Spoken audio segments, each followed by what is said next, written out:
இந்த ஆலய வரலாற்றை பார்ப்பதற்கு முன் புதிதாக வரும் நபர்கள் சப்ஸ்கிரைப் செய்து அருகில் உள்ள பெல் பட்டனை அழுத்தவும்.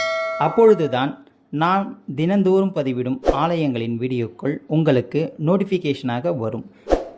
பிடித்திருந்தால் லைக் பண்ணவும் மற்றும் ஷேர் செய்யவும். வாருங்கள் இந்த ஆலயத்தின் மகிமையை பார்க்கலாம். தெய்வங்களை உணரும் ஆன்மீக பயணத்தில் இன்று நாம் தரிசிக்க போகும் ஆலயம் ஆற்றின் நடுவே அருள்பாலிக்கும் கைலாசநாதர் திருக்கோவில். காஞ்சிபுரம் மாவட்டம் பரமேஸ்வர மங்கலம் பாலாற்றின் நடுவே அமைந்துள்ளது அருள்மிகு கைலாசநாதர் சமேத கனகாம்பிகை தாயார் திருக்கோவில். இக்கோவிலானது கிபி 7ஆம் நூற்றாண்டின் இறுதியில் பரமேஸ்வர பல்லவ மன்னனால் கட்டப்பட்டது.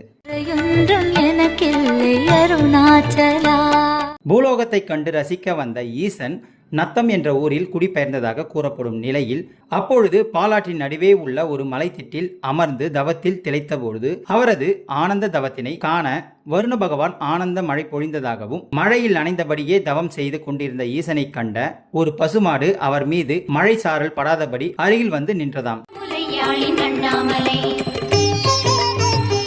அதை கண்டு ராஜநாகம் ஒன்று இருவர் மீதும் மழை துளிகள் விழாதவாறு பெரிய படம் எடுத்து குடை போல காத்து நின்றதாம். தவத்தில் இருந்து எழுந்த ஈசன் இதை கண்டு மனம் மகிழ்ந்து பசுவிற்கும் நாகத்திற்கும் என்ன வரம் வேண்டும் என்று கேட்க, இத்தலத்தில் தங்கி தங்களை நாடி வந்து வேண்டுவோர்க்கு வேண்டும் வரம் அருள வேண்டும் என்று கேட்டுக்கொண்டதை அடுத்து அவர்களின் வேண்டுதலுக்கு இணங்கி ஈசனும் மனமகிழ்ந்து வரம் அளித்துள்ளார்.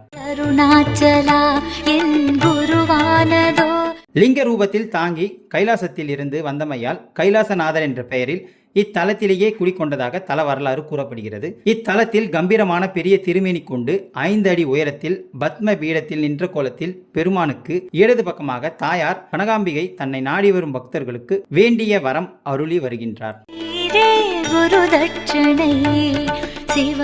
இவ்வாலயத்தில் உள்ள விநாயகர் வேறு எங்கும் காண்பதற்கு அரிதான திருவுருவில் அதிசயமான வடிவம் கொண்டு திகழ்கின்றார். நவகிரகங்கள் சண்டிகேஸ்வரர், வள்ளி தெய்வானையுடன் முருகப்பெருமான், சகல தோஷங்களையும் நீக்கும் தட்சிணாமூர்த்தியும் காட்சி அளித்து வருகின்றார். பங்குனி உத்திர திருவிழாவில் இத்தலம் வந்து தரிசனம் செய்தால் திருமண தடைகள் விலகும் என்றும் நல்லதொரு வாழ்க்கை கைகூடும் என்பதும் ஐதீகம். சைவ வைணவ ஒற்றுமைக்கு உதாரணமாக இத்தலம் விளங்கி வருகின்றது. தல விருட்சமாக வில்வ மரம் அமைந்துள்ளது.